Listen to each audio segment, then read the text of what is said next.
Dr. Warren Farrell has looked into this subject quite closely. He's the author of the book, The Boy Crisis, and he joins us tonight. Dr. Farrell, thanks a lot for coming on. So we know pretty conclusively that men in America and in other developed countries are falling behind women in a lot of different measures. To what extent is fatherlessness driving that, do you think? A great extent. They're falling behind women in all 63 leading nations, developed nations. And in developed nations, there's the permission for divorce that there isn't in non-developed, less developed nations. And also in developed nations, there's the permission for women to marry, to have children without being married.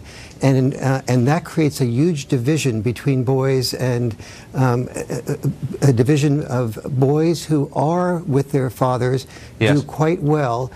Boys who are not with their fathers do terribly on more than 70 different measures of measures like postponed gratification, the ability to be, whether or not they're depressed, whether or not they're drinking, whether or not they have drugs, the opioid crisis, and even the people who are involved as ISIS recruits all over the world, they're almost completely fatherless boys, and the ones that are girls are also fatherless. And so everything you've been saying for this series has been right on target with the importance of having children be involved with both fathers.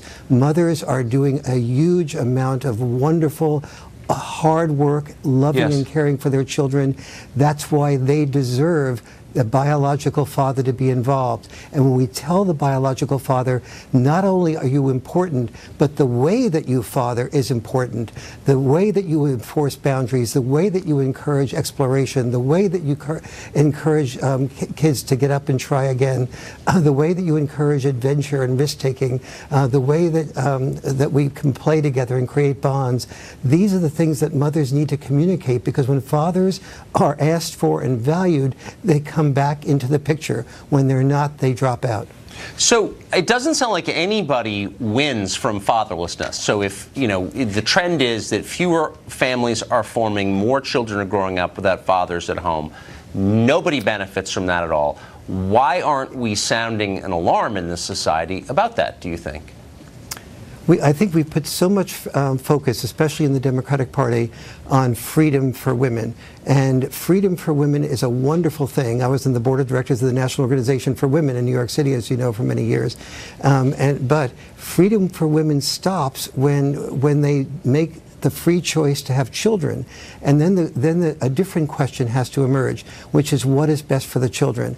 And what we see is evidence way beyond what I ever expected before I started doing the research for the Boy Crisis, is that children do best when there is not just a father, not just a male role model, but the biological father, and their biological father is far less likely to drop out of the process when there's marriage. 40% of even men and women who live together, who don't get married and have children, 40% of those fathers never see their children after 2 years.